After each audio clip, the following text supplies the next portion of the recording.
Welcome to Novel Ideas, where we chat with local authors.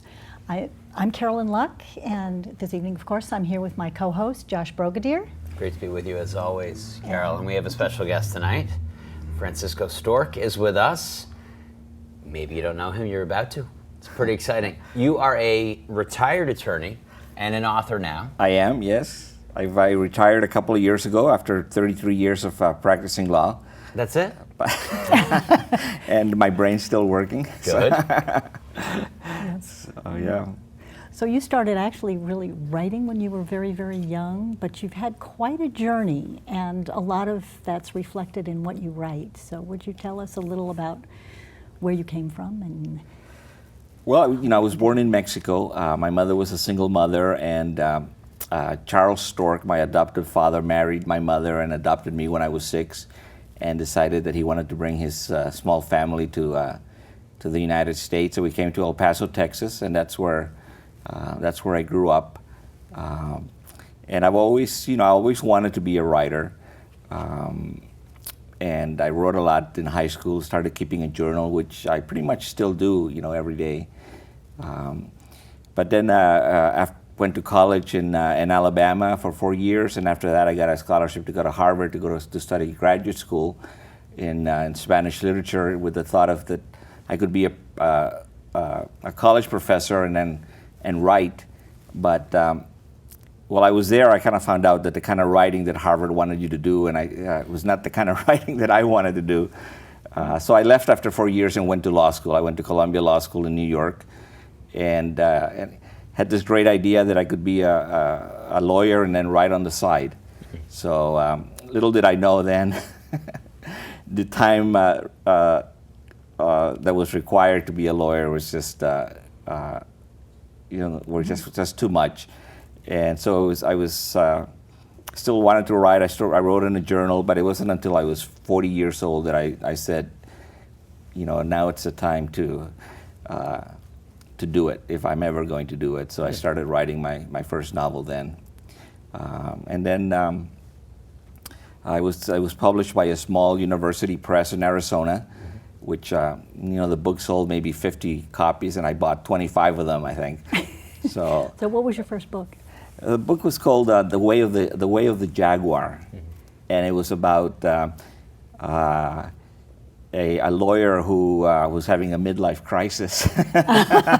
A little autobiographical, I suppose. And he ends up losing his job and losing his home, and ends up going back to Juarez to find his long lost love, and through different things ends up in death row.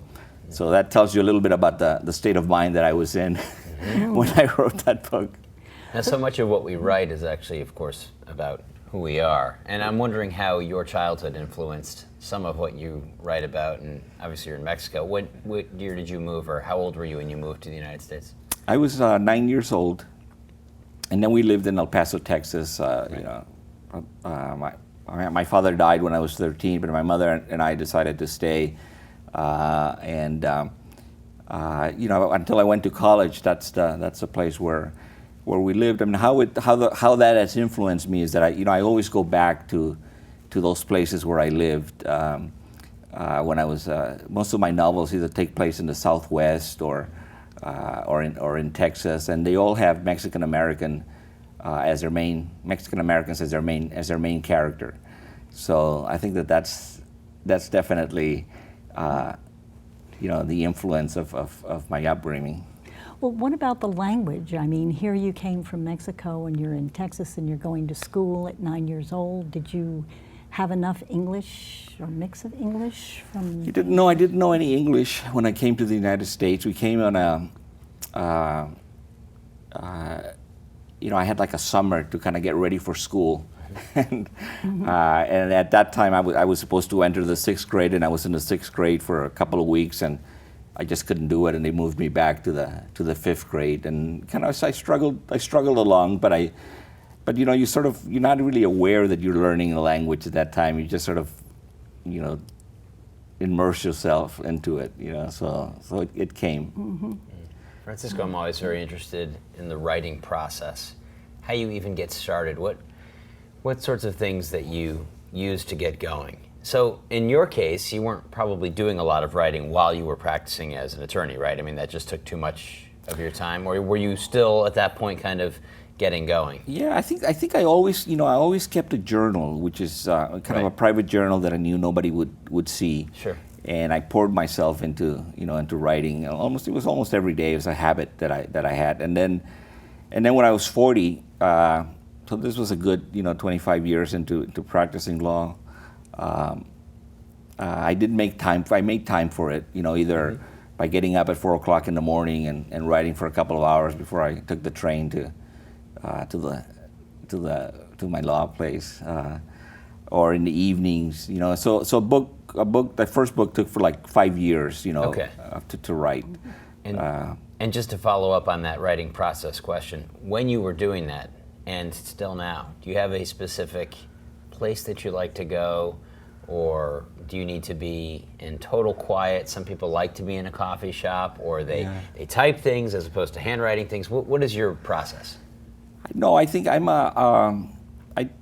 need the solitude, so I have a little room in the basement that my wife has allowed me to decorate to my own likes and dislikes. So. Book cave rather than it's a little book cave. Yeah, it's got Sure. got a whole bunch of jaguars all over the place, and following up on that first book, and pictures of my kids and so forth. But so yeah, no, I need the quiet, and a lot of times I would start off longhand just to kind of get the flow going, and then I would start after I finished a draft in longhand, I would type it, and that would be like the first edit, and the idea that my idea is really that I will sit at a desk for 2 hours and see what happens. So I don't have like a number of words. Sometimes a paragraph comes. Sometimes you get lucky and you eke out 5 pages. But it's really kind of the time that you dedicate to just being there and to see what happens. Usually something happens. So you don't actually plot a novel through from start to finish, or think it out, or I have a general idea, but it's really one chapter at a time, and you kind of it's in writing that chapter that the second chapter comes to you, Mm-hmm. and sometimes you just have to wait to see what happens, But I just take it a chapter at a time. But kind of have a general, sense thing. of where. But I don't know the book's exactly gonna what go. Yeah. exactly what's going to happen. And a lot of times when I know what's going to happen, something else becomes more relevant. Mm-hmm. You mentioned Mexican American characters in your book. I'm just curious in terms of, so you started out as a Spanish language speaker, and now obviously you're clearly bilingual and have been for most of your life. Do you write in Spanish as well? Or, because this book, and we're going to talk about Disappeared coming up in a little while, but that could certainly lend itself to being in Spanish and in English. The content Sure. is certainly relevant on both sides of the border or to many communities. I was just curious if you write in Spanish as well as English. I write mostly in English. It's a little bit easier for me now to write, and it just flows a little bit better. But going back to Spanish is something that I do every once in a while. I read a lot in Spanish just because I think I love a lot of the rhythms that the Spanish language has, and the rhythms are different than the English rhythms. So to borrow them and to put them into the English language, creates kind of a sense of uniqueness to the writing. Yeah. I want to go back to the characters a little bit. You did a character workshop at the Writer's Loft not too long ago, and it was characters who live forever, and yours really do. Could you give us a little secret or a little tip as to how you get these characters to just really come alive and make the reader feel what they're feeling? Well, I think that the what I think about a creation of characters, that you have to kind of create a character from the inside out, as opposed to thinking about the characteristics that you want a character to have, and then kind of putting him on. So it sort of kind of begins from like feeling who that character is and kind of living in that person's mind. A lot of what I do is I write a journal entry as if I were the character, and that kind of gets me into. I compare it a lot to what actors do in method acting. Sure. where they in order to play a policeman, for example, they hang around with the policeman, or they start thinking like a, in that mind. So there's a lot of kind of acting in the creation of characters. So you become someone else. Yeah, you did that so artfully in your book Marcelo and the Real World, and this is kind of a kid who's sort of Asperger's, and you just feel this kid who doesn't want to look at you, who kind of has his mind going a million miles a minute off in some other direction when he's supposed to be focusing on this. And the book just makes him so real. Thank you. I loved that book. It reminded me of Haddon's book, The Curious Incident of the Dog in the Nighttime, and I thought it was every bit as good. And the same kind of really getting into that character was just beautiful. You were in his mind, and it's great. Thank you. I didn't read his Haddon's book until after I finished, because I didn't want to be kind of influenced, from to pick up any of the other things. But it's a great book. The different kids, his are a little younger, which I think it's a much more difficult thing to do. When I have a 16-year-old who could articulate a lot of things, and when you have a younger person, then I mean that's even harder to become. And to say, well, maybe I would say that as an adult, but he wouldn't say that. The character wouldn't say that. So, Exactly. You mentioned these younger characters or teenage characters. It's interesting to me always how you can get into the mind of a character as that when you're not that age, and also you're writing for an age level that is more typical of a teenage age level, but it doesn't necessarily read that way. I'm curious why you've made the choice to sort of address that kind of age group. Well, I think a lot of my characters were young, and so they had it fit into this kind of young adult marketing phenomenon. So in a way, it just kind of became easier to publish that way. But also I think that there is a I have a kind of an educational bent, maybe from the fact that I started out being a teacher, and to be a writer for young adult is in a sense to kind of keep in mind sort of the reader and how the book is going to affect them, and so I mean that's an important aspect for me, for my writing, is that sort of that, not that you want to be preachy or have messages and so forth, but there is kind of a sense of like giving them things to think about, that I think are important to think about at that age. And so that's why you write? Pardon me? And so that's why you write? That's one of the reasons, yeah. I think that when people ask me why do you write, I go back to they ask the same question to one of my favorite authors, Flannery O'Connor, who's a Southern writer, and she says, I write because it's worse when I don't, and I think that's ultimately the real reason, is just that you really feel, if you're not expressing the gift that you have, ultimately, that energy is going to come out in another way, sometimes destructive. So it's good to use the gifts you have. So much great information coming from Francisco Stork. We're going to take a quick break, and when we come back, we're going to speak about your newest book, Disappeared. So hang on, we'll be back in just a little bit. Thank you. Great. Welcome back to Novel Ideas. We're here with Francisco Stork, and we're going to be talking about his latest book, Disappeared. In fact, its launch is tomorrow. Tomorrow. Wow. That's exciting. Yeah. It's good. So this book has a lot of what's going on today in America as we talk about people immigrating and so on. Would you give us a little synopsis of what's going on? Well, Disappeared is the story of a brother and a sister, Emiliano and Sara. Sara is a young journalist working in Ciudad Juarez.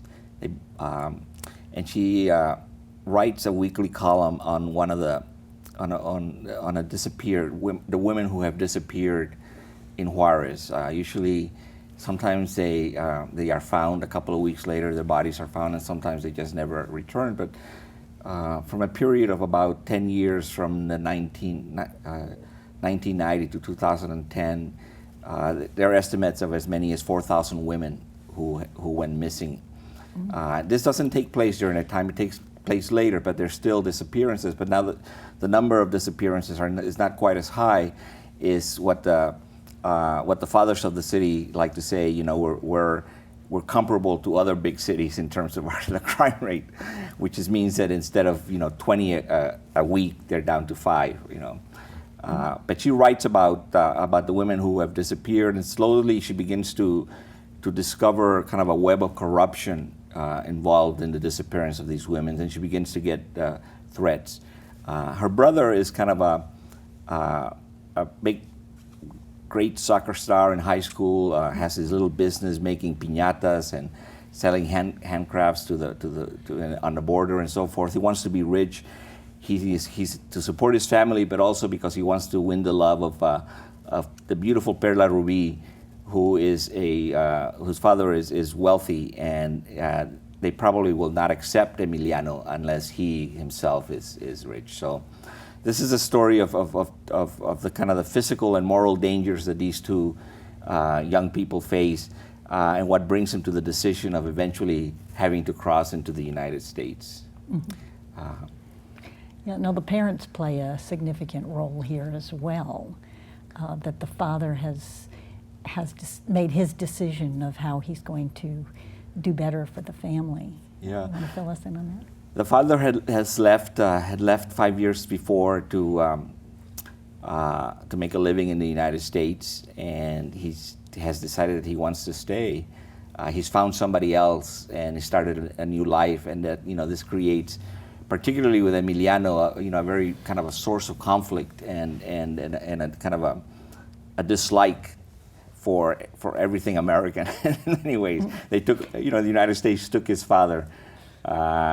So, and the mother has forgiven the father and has realized that he's happy, someplace else, and she is kind of like the center of the family that holds everyone together. Oh, well, I thought this undercurrent in the story with the mothers, her real love for those kids, that no matter what she had to give up, she was really concerned about the two children, and it was beautiful. Yeah. You really come to love her in the book. And I think, what I wanted to convey there, I think a little bit is sort of this incredible sacrifice of letting go of your kids when they leave your country, mm-hmm. and go to a different place, and what that must feel for a parent. Mm-hmm. The Emiliano character is very introspective. He's kind of quiet, and yet at times he's a little bit brooding based on his existence. One of the things I like about the way that you wrote him was how he's in two different worlds at all times. Can you tell us a little bit more about the decisions he has to make? Well, he's kind of he's a good kid, at heart, and he helps other kids with his business and so forth. But the atmosphere of temptation that exists in Mexico, he can make 50 pesos a month on the piñatas and make 10,000 if he stuffs the piñatas with heroin in a day. That's an incredible pressure, I think, on young people, and and especially if you're living in poverty and you're seeing your family not being able to survive. So he does live in this world of temptation, and wants to do good, but at the same time he wants to do well. Right, and just following up on that for a moment, some of stuffing the heroin in the piñata, he does not feel like people around him are going to be using those drugs per se. So the phrase "out of sight, out of mind" may occur to him a little bit as well, right? He's trying to make better for his own family, realizing down the line it's the expense of someone else, right? His drug epidemic, but maybe not in his neighborhood. And I think that's sort of that's a little bit of sort of the the mental process, is that it's the Americans that are creating the demand. Right. We're just Yeah. we're just supporting it, and it's easy to distance yourself from like the people on the streets of Chicago who are eventually going to end up using this stuff. Right. So it's a good point that he's able to kind of not see the realities of it. Right. Because of the distance that the drug would need to travel. Yeah. Yeah. Well, Sarah also has her sense of conflict, and at one point, you're standing there. Here she is, knowing there's corruption and there's human trafficking going on, and there's all these awful things happening, and yet she's a reporter, and she really wants to get to the bottom of it. And this one scene, you're kind of left going, "Oh my gosh, don't trust her. Can you really trust him?" And I mean, I was like, you just couldn't put the book down at that point because you're so scared for her telling the wrong person what she knows. It was pretty amazing how you just built up that tension in that section. And a lot of the people that are sort of they're good people. A lot of that are involved in some of these kind of shady deals, and it's sort of like it's sort of a sense that in order to survive, you can't really do it without getting a little bit dirty somehow. Right. It's just and so even good people who have high principles are make these allowances for corruption, a little bit of corruption in there. As long as I don't get too greedy, I think it's going to be all right. It'll be okay. Small scale operation, and he even talks about that himself. No question about that. Yeah. I mentioned before the break, Francisco, about how you're writing this for a middle grade or above kind of audience.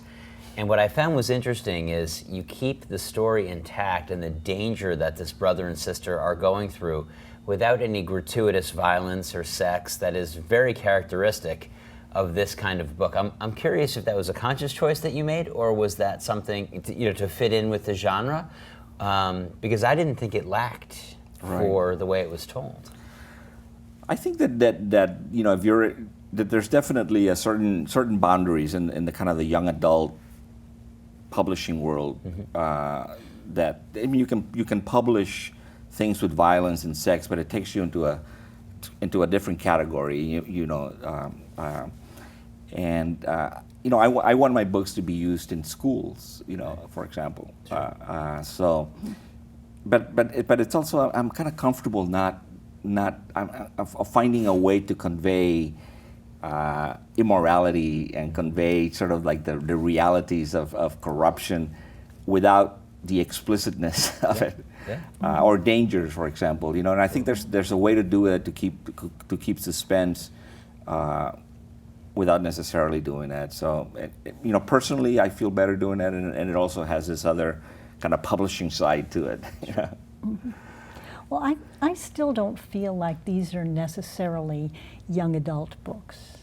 I mean, I personally picked up Madden's book, which is an adult, classified as an adult book, and I thought these were every bit as good for an old person like me to be reading as a teenager would be reading them. And I think there's a lot more universal appeal than what marketing tends to give books in a lot of cases, and especially yours. Yeah.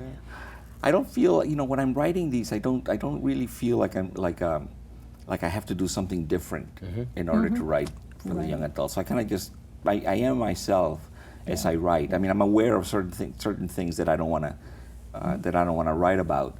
But other than that, I mean, I have that's a total freedom, Yeah. Yeah. And I've always admired books like J.D. Salinger's, for example, which at that point, the young adult category did not exist. Right. But I mean, But that's how it's used, no question. That was contraband when I was in high school. I'm sure.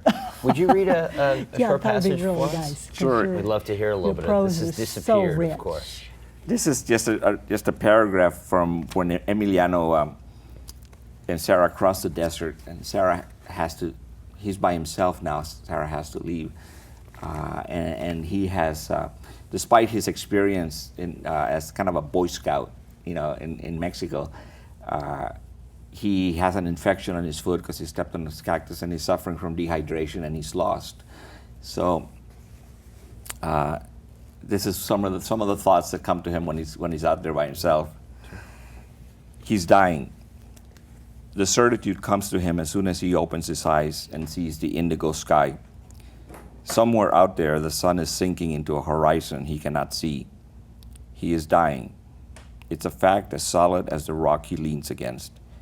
He knows the symptoms of dehydration and has ticked them off one by one as they came. If dehydration doesn't kill him first, the infection in his foot will. It's no longer an infection. The putrid smell coming from his foot can only be gangrene. There's a kind of gangrene that travels fast and quick, like the days of his life. He read somewhere that a great peace descends upon you during the last few minutes before death. He hopes that happens because he doesn't want to die with this restless, prickly heaviness in his chest. It's not fear of dying, it's sadness and shame and something else he can't name. Wow, very powerful, very powerful. Excellent. Well, Francisco, our time is just about up here, so I would like to thank you so much for joining us thank you.